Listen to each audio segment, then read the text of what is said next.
ചോർന്നൊലിക്കുന്ന വീടാന്നോടോ കൊടുത്തത്? അതാണ് എനിക്ക് ചോദിക്കാനുള്ളത്. നമ്മളെ കൊല്ലസുധീന്റെ ഭാര്യ വന്നിട്ട് പറയുന്നുണ്ട്, എന്ത് വീടാന്നോടോ തന്നിനി? ചോർന്നൊലിക്കുന്ന വീടാ എനിക്ക് തന്നിനി. ആ ഫ്രീ ആയിട്ട് തരുമ്പോഴെന്ന് പറഞ്ഞാൽ മര്യാദയ്ക്കല്ലേ വീട് തരണ്ടേ? എന്ത് വീടാണിത്? സുധീന്റെ സാധനങ്ങൾ വെക്കാനുള്ള ഷെൽഫില്ല, അല്ലെങ്കിൽ വേറൊരു സൗകര്യങ്ങളില്ല. ഇതാണോ നിങ്ങളുടെ ഫ്രീ ആയിട്ടുള്ള വീട്? ഇത് തരാതിരിക്കുന്നതായിരുന്നു നിങ്ങൾക്ക് നല്ലത് എന്നുള്ള തരത്തിൽ നമ്മളെ സുധി പറഞ്ഞപ്പോഴേ ഇത് ശരിക്കും പറഞ്ഞു കഴിഞ്ഞാൽ കൊണ്ടതാർക്കാന്നറിയാം. ഈ വീട് എടുക്കാൻ കഷ്ടപ്പെട്ട ഒരു കമ്പനി ഉണ്ട്. ആ കമ്പനീൻ്റെ മുതലാളിയായ ഫിറോസ് എന്ന് പറയുന്ന ഒരാളുണ്ട്. അയാൾ ഇന്ന് ഫേസ്ബുക്കിൽ പിന്നീട് ഒരു വീഡിയോ ചെയ്തിട്ടുണ്ട്. കാരണം എന്താ വെച്ചാൽ അയാൾക്ക് നല്ല രീതിയിലുള്ള വേദന വന്നിട്ടുണ്ട്. എന്താ വെച്ചാൽ ഒരാൾക്കൊരു വീട് എടുത്തു കൊടുത്തതിന് ശേഷം അയാളുടെ ഭാര്യ വന്ന് പറയുകയാണ്, അതായത് എന്ത് വീടാണ് എടുത്തു തന്നിനി? ചോർന്നൊലിക്കുന്ന ഒരു വീടാണ് എടുത്തു തന്നിരിക്കുന്നത്. ഒരു സൗകര്യവും ഇല്ലാത്തൊരു വീടാണ്. എൻ്റെ പൊന്ന് ഫിറോസ് ഭായി, ഈ രേണു എന്ന് പറഞ്ഞു കഴിഞ്ഞാൽ ഈയിടെയായിട്ട് എന്ന് പറഞ്ഞു കഴിഞ്ഞാൽ അവർ നിലത്തൊന്നുമല്ല നിൽക്കുന്നത്, അവർ വേറെ ഏതോ ഒരു ലോകത്താണ്. അതുകൊണ്ട് തന്നെ എന്ന് പറഞ്ഞാൽ പൊതുജനങ്ങളെയോ അല്ലെങ്കിൽ മറ്റുള്ളവരെയോ സുധിയെ സ്നേഹിച്ചവരെയോ ഒന്നും അവർക്ക് കാണാൻ കഴിയില്ല. അവർക്ക് എല്ലാവരോടെന്ന് പറഞ്ഞാൽ പുച്ഛമാണ്. അത്രത്തോളം അഹങ്കാരിയായിട്ട് അവർ മാറി എന്നുള്ളതാണ്. കാരണം അവർക്ക് പുതിയ പുതിയ കൂട്ടുകെട്ടുകളായി, പുതിയ പുതിയ ആൾക്കാരായി, പുതിയ പുതിയ കമ്പനികളായി, ഇങ്ങനെയൊക്കെ ആകുമ്പോൾ അവർ ചിലപ്പോൾ വന്ന വഴിയെല്ലാം മറക്കും. ഇപ്പോഴും നിങ്ങൾ ലക്ഷ്മി നക്ഷത്രം അറിയോ എന്ന് ചോദിച്ചു കഴിഞ്ഞാൽ അപ്പോൾ ഉറപ്പായിട്ട് പറയും, ആരാണ് ലക്ഷ്മി, എനിക്ക് എന്താണ് ചെയ്തിരിക്കുന്നത്, ആരാണ്, എവിടെയാണ് ലക്ഷ്മി താമസിക്കുന്നത് എന്ന് മാത്രമേ അവർ പറയൂ. അവർക്കറിയാം ലക്ഷ്മിയെക്കാട്ടും ഫേമസ് ഇപ്പോൾ ഞാനായിട്ടുണ്ട്, അതുകൊണ്ട് തന്നെ ഇനി എനിക്ക് ലക്ഷ്മിയൊന്നും വേണ്ട എന്നുള്ളത്. നിങ്ങളൊരു കാര്യം ആലോചിച്ച് നോക്കണം. അതായത് കൊല്ലസുധി എന്ന് പറയുന്നൊരു കലാകാരൻ മരിച്ചപ്പോൾ അയാളുടെ ഭാര്യയ്ക്കും മക്കൾക്കും ഒരു വീട് വേണമെന്ന് ആവശ്യം ഉയർന്നപ്പോൾ ശ്രീകണ്ഠൻ നായർ മര്യാദയ്ക്ക് പറഞ്ഞാണ്, ഞങ്ങൾ വീടെടുത്ത് കൊടുക്കും, ഞങ്ങൾ തന്നെ സ്ഥലം വാങ്ങിക്കും, അതുപോലെ തന്നെ ഞങ്ങൾ തന്നെ ആ മകനെ പഠിപ്പിക്കും എന്നൊക്കെ പറഞ്ഞതാണ്. ആ ഒരു സമയത്താണ് നമ്മുടെ ഫിറോസിൻ്റെ കമ്പനി അവിടെ പോയിട്ട് ഇടപെട്ടത്. അതിൻ്റെ ആവശ്യം ഉണ്ടായിരുന്നില്ല എന്നാണ് എനിക്ക് പറയാനുള്ളത്. കാരണം ഇവർക്ക് അങ്ങനെ ഒരു വീട് കൊടുക്കണമെങ്കിൽ ഒരുപാട് കലാകാരന്മാരുണ്ടോ. കൊല്ലസുധി മാത്രമല്ല, ഈ മിമിക്രി ലോകത്ത് എന്ന് പറഞ്ഞു കഴിഞ്ഞാൽ പച്ച പിടിക്കാൻ കഴിയാത്ത ഒരുപാട് കലാകാരന്മാരുണ്ട്, മരിച്ചുപോയവരുണ്ട്, അവർക്കൊന്നും വീടില്ലാത്തവരുണ്ട്. അതാണ് നിങ്ങൾ മനസ്സിലാക്കേണ്ടത്. അങ്ങനെയുള്ള ഏതെങ്കിലും ഒരാളെ കണ്ടെത്തിയിട്ട് അയാൾക്ക് കൊടുക്കുകയാണെങ്കിൽ, കൊല്ലസുധിക്ക് ഓൾറെഡി എന്ന് പറഞ്ഞാൽ ശ്രീകണ്ഠൻ നായർ വീട് വെച്ച് കൊടുക്കും, നമുക്കെല്ലാവർക്കും അറിയാം. കാരണം അയാളുടെ കമ്പനിയിൽ വർഷങ്ങളായിട്ട് ജോലി ചെയ്യുന്ന ഒരാളാണ്. അതുകൊണ്ടാണ് ഞാൻ പറയുന്നത്, ഈ കൊല്ലസുധിക്ക് താങ്കൾ പോയിട്ട് വീട് വെച്ച് കൊടുക്കേണ്ട ആവശ്യമില്ലായിരുന്നു. പിന്നെ മറ്റൊരു കാര്യം എന്ന് പറഞ്ഞു കഴിഞ്ഞാൽ, താങ്കൾ ഇന്ന് പറഞ്ഞ ഒരു കാര്യമുണ്ട്, ഇനി ഒരാൾക്ക് പോലും ഞങ്ങൾ വീട് വെച്ച് കൊടുക്കത്തില്ല. അങ്ങനെ ഒരിക്കലും പറയാൻ പാടില്ല ഫിറോസ് ഭായി. കാരണം നിങ്ങളുടെ എന്താ പറയുക കമ്പനിയുടെ, അതായത് നിങ്ങളൊരു കമ്പനിയിൽ നിന്ന് ഒരു വീടെടുത്ത് കൊടുക്കുകയാണെങ്കിൽ ഒരുപാട് പാവങ്ങൾ ഇവിടെയുണ്ട്. അർഹതപ്പെട്ടവർക്ക് നിങ്ങൾ എടുത്തു കൊടുക്കൂ.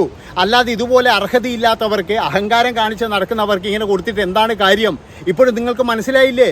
രേണുസുധി എന്ന് പറയുന്ന ഒരു വ്യക്തി ഇപ്പോഴും ഇങ്ങനെയാണ് ജീവിക്കുന്നത്. അവർക്കെന്ന് പറഞ്ഞാൽ അഹങ്കാരം കൊണ്ട് ശരിക്കും കണ്ണ് കാണാൻ വയ്യ.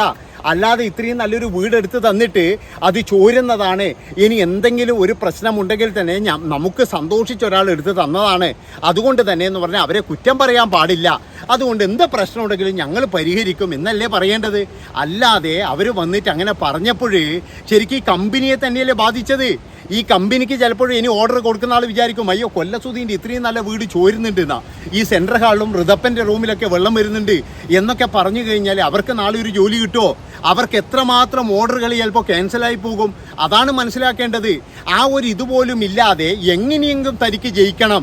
2 ദിവസം മുമ്പ് കിച്ചു എന്ന് പറയുന്ന സുധിയുടെ മൂത്ത മകൻ പോയിട്ടൊരു വീഡിയോ കാണിച്ചിരുന്നു. ആ വീഡിയോ കാണിച്ചപ്പോഴേ ആ ഒരു ചെറുക്കൻ അവിടെ ചെല്ലുമ്പോഴേ അവൻ്റെ വീടാണെന്ന് ഓർക്കണം.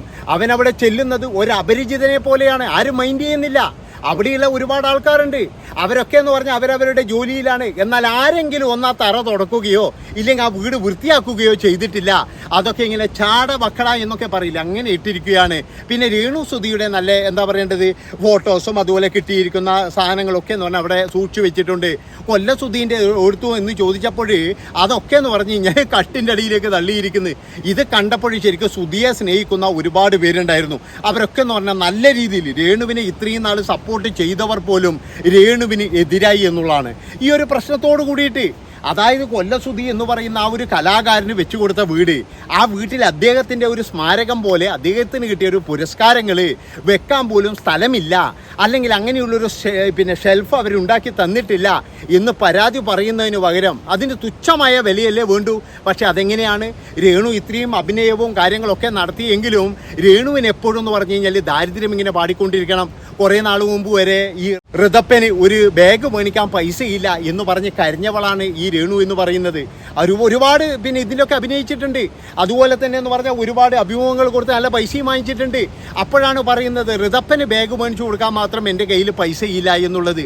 ആലോചിച്ച് നോക്കണം, എന്തൊരു ശുദ്ധ തെണ്ടിത്തരമാണത്. ഇങ്ങനെയൊക്കെ പറയാൻ പാടുണ്ടോ? അതായത് സഹായിച്ച മനുഷ്യനെ അവരെന്ന് പറഞ്ഞു കഴിഞ്ഞാൽ നിങ്ങൾ ഓർക്കണം എന്ന് പറയുന്നില്ല, നല്ലത് പറയണം എന്ന് പറയുന്നില്ല, പക്ഷേ നിങ്ങൾക്ക് കുറ്റം പറയാതിരുന്നൂടെ? അതാണ് എനിക്ക് ചോദിക്കാനുള്ളത്. അതുകൊണ്ടല്ലേ ഇങ്ങനെയുള്ള ആൾക്കാർക്ക് പറയേണ്ടി വന്നത് ഇനി ഒരാൾക്ക് പോലും ഞങ്ങൾ വീട് വെച്ച് കൊടുക്കത്തില്ല എന്ന്. അഹങ്കാരമല്ലേ കാണിക്കുന്നത്? രേണുവിനോട് എനിക്ക് പറയാനുള്ളത്, രേണു ഈ അഹങ്കാരത്തിനൊക്കെ നിങ്ങൾ മറുപടി പറയേണ്ടി വരും. അതായത് ഒരു ദിവസം നിങ്ങൾ ചിന്തിച്ചിരുന്ന് കരയും. ഇതുപോലെയുള്ള അഹങ്കാരം ഞാൻ പറഞ്ഞല്ലോ, ഇതുപോലെ ഒരുപാട് പേരെ ഞാൻ വേദനിപ്പിച്ചല്ലോ എന്ന് രേണുവിന് പറയേണ്ടി വരും എന്നാണ് എനിക്ക് പറയാനുള്ളത്. അത്രത്തോളം ഓരോ ആൾക്കാരെയും ഇവർ ഇതുപോലെ ഭയങ്കരമായിട്ട് വിഷമിപ്പിക്കുന്നുണ്ട്. ഇനി അടുത്തതെന്ന് പറഞ്ഞാൽ ഈ ഫിറോസ് ഭായിയോട് എനിക്ക് പറയാനുള്ളത്, നിങ്ങൾ ഇനിയും തന്നെ വീട് വെച്ച് കൊടുക്കുമ്പോഴേ അർഹരായ ആൾക്കാർ ഒരുപാട് ആൾക്കാരുണ്ട്. ഈ മിമിക്രി ലോകം മാത്രമല്ല, നമ്മുടെ പൊതുസമൂഹത്തിലും ഒരുപാട് പേരുണ്ട്. നിങ്ങൾ ഒരുപാട് കാര്യങ്ങൾ ചെയ്യുന്നതാണെന്ന് പറയുന്നുണ്ട്.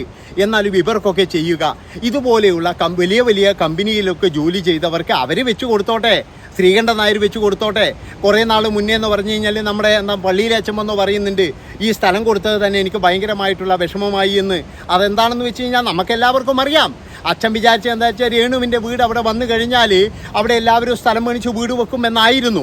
പക്ഷേ ഇപ്പോഴെന്ന് പറഞ്ഞാൽ രേണുവിൻ്റെ നെഗറ്റീവ് കണ്ടിട്ട് ഒരാൾ പോലും ഇവിടെ അയൽവാസിയാകും എനിക്ക് തോന്നുന്നില്ല. കാരണം അത്രത്തോളം നെഗറ്റീവാണ് ഇപ്പോഴും രേണു എന്ന് പറയുന്ന ആ ഒരു വ്യക്തി ഇതുപോലെ സമൂഹത്തിലേക്ക് കൊടുത്തുകൊണ്ടിരിക്കുന്നത്. എന്തൊക്കെയാണ് അവർ കാണിക്കുന്നതെന്ന് അവർക്ക് തന്നെ അറിയുന്നില്ല. നമുക്ക് തന്നെ ചിരി വരുന്നു. ഇന്നലെ ഒരു ഡാൻസും കാര്യങ്ങളും അതുപോലെ തന്നെ ഒരു കല്യാണ കോപ്രായ വീഡിയോ ഒക്കെ കണ്ടപ്പോൾ ശരിക്കും പറഞ്ഞു കഴിഞ്ഞാൽ കരഞ്ഞു പോയായിരുന്നു. കാരണം ഇത് കൊല്ലസുധിയുടെ ഭാര്യ തന്നെയാണോ? ഈ കൊല്ലം സുധിയെ പറയിക്കാൻ വേണ്ടിയിട്ടല്ലേ ഇവരൊക്കെ ഇത് ചെയ്യുന്നത്? അതുപോലെ ആ മകൻ എത്രമാത്രം വിഷമിക്കുന്നുണ്ട്. ഒരു പക്ഷേ അന്ന് ആ മകൻ ഈ വീഡിയോ പിടിച്ചത് തന്നെ ഈ സ്ത്രീയുടെ ഇങ്ങനെയുള്ള കാര്യങ്ങളൊക്കെ തുറന്ന് കാണിക്കണം, ഇതിനെ എനിക്ക് പിടിച്ച് നിൽക്കാൻ കഴിയില്ല, ഇതെനിക്ക് പറയാൻ കഴിയില്ല എന്നുള്ളത് കൊണ്ടാണെന്നാണ് എനിക്ക് തോന്നുന്നത്. ഏതായാലും അതിനുള്ള കൃത്യമായിട്ടുള്ള മറുപടി രേണു പറഞ്ഞു. ചോർന്നൊലിക്കുന്ന വീടാണ് തന്നിരിക്കുന്നത്, ഒരു നല്ല വീട് പോലുമല്ല തന്നിരിക്കുന്നത്. എൻ്റെ പൊന്നി രേണു, നിങ്ങൾക്ക് ദാനം കിട്ടിയതല്ലേ? ആ പശുവിൻ്റെ പല്ലെണ്ണേണ്ട വല്ല കാര്യമുണ്ടോ? 1 രൂപ പോലും നിങ്ങൾക്ക് ചെലവില്ലല്ലോ. നിങ്ങളുടെ വീട്ടിൽ നിന്നും നിങ്ങളുടെ വീട്ടിലേക്ക് എല്ലാ സാധനങ്ങളും എല്ലാ ഫർണിച്ചറുകളും എല്ലാ കാര്യങ്ങളും എന്ന് പറഞ്ഞാൽ അവർ തന്നിട്ടില്ലേ? എന്നിട്ടും അവരിങ്ങനെ പച്ചക്ക് കുറ്റം പറഞ്ഞിട്ടുണ്ടെങ്കിൽ എൻ്റെ പൊന്നു രേണു, നിങ്ങൾ നന്ദിയില്ലാത്തവർ തന്നെയാണ്. നിങ്ങൾക്ക് നന്ദി എന്ന് പറയുന്നതില്ല. നിങ്ങൾക്ക് കുറച്ചെങ്കിലും ഉളുപ്പുണ്ടെങ്കിൽ ഇനി അതിൻ്റെ അകത്ത് നിങ്ങൾ താമസിക്കരുത്. അതായത് ആ വീട് എൻ്റേതല്ല, എനിക്ക് വേണ്ട, എൻ്റെ മക്കൾക്കുള്ളതാണ്, അവരെപ്പോഴെങ്കിലും വന്ന് അവിടെ താമസിച്ചോട്ടെ എന്ന് പറഞ്ഞിട്ട് നിങ്ങൾ അവിടുന്ന് ഇറങ്ങി കൊടുക്കുകയാണ് വേണ്ടത്. എൻ്റെ അഭിപ്രായം അതാണ്. അതായത് നിങ്ങൾക്ക് ഈ ചോർന്നൊലിക്കുന്ന വീട് വേണ്ട, നിങ്ങളൊരു കാര്യം ചെയ്യൂ, നിങ്ങൾ ഇനി എവിടെയെങ്കിലും പോയിട്ട് വേറെ വീട് എടുത്തോളൂ. നിങ്ങൾക്ക് വേണമെങ്കിൽ എന്ന് പറഞ്ഞു കഴിഞ്ഞാൽ വാടകയ്ക്ക് വീട് കിട്ടൂലേ, അവിടെ പോയിട്ട് താമസിക്കുകയാണ് വേണ്ടത്.